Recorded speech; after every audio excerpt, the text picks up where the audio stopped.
Let's now look how ADB, as a specialized and prominent worldwide diamond banker, looks at measuring the customer's risk profile. To compare customers, we need a number of objective and statistically relevant parameters. It would be too easy to say that client A is better than client B, so let's give him a better rating. On the one hand, we use a number of quantitative parameters, amongst others, such as solvency.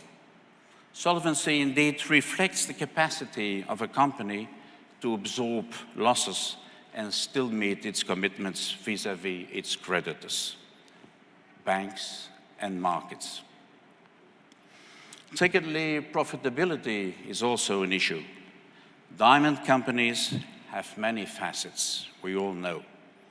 Being a non-profit organization is certainly not one of them. The earning capacity shows how successful the company is in achieving one of its key missions.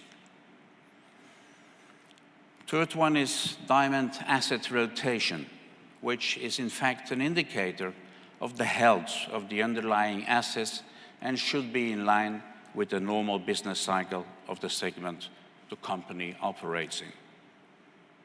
For example, a rough dealer stock that rotates only once a year is either speculative or unsellable. Credit rotation. Credit rotation is an indicator of the company's capacity to reimburse its credit over a period of time. Liquidity. It reflects the company's ability to meet its short-term obligations without incurring losses on its ready-for-sale assets. Unpaid book-out receivables. It goes without saying that the collection of receivables is key. But on the other hand, we are convinced at ADB that a client is more than just figures. As relationship bankers, we have privileged insight in the working of a company. We use this insight to take into account qualitative criteria as well. Amongst others, I'll give you a few examples. One of them is management and succession. This criterion does not target the 85-year-old senior manager without succession only. It applies to all companies. Management structures should ensure full and continuous control over all aspects: corporate governance, commercial, administrative, operational, and ITC. Of course, taking into account the size of business. Running a business should not depend on one person only. Younger generations and outside professionals should be actively involved and in a position to sustain the business. Transparency. Sharing information and responding to outstanding questions has become the standard. Holding back on information or deviating from normal business practices is not viewed well, or better, undone. Quality of information. The same no-problem relations, are written and spoken commitments met, especially in the diamond sectors. The moral standards, more than ever, are important. The same for quality of information. As market reference and industry reputation outstanding. Another important issue is also the quality of off-takers. It takes into account risk concentration levels.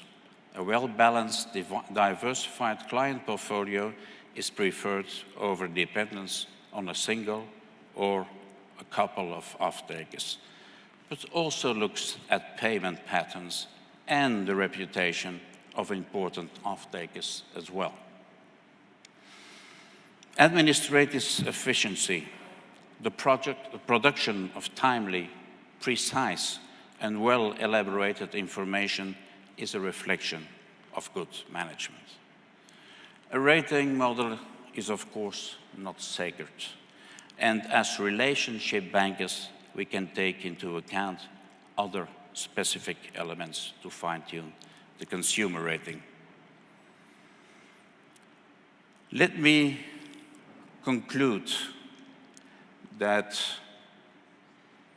by saying that the impact of Basel III will be felt, but as professionals, we can prepare for that.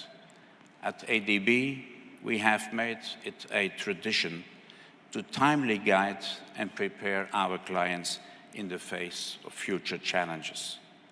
Such a proactive approach should moderate the discomfort for our customers. But for the banks that are still in Basel II and Basel II standardized today, the task will be bigger and the effect on their lending policy towards the diamond industry will be felt by their customers. Thank you for your attention.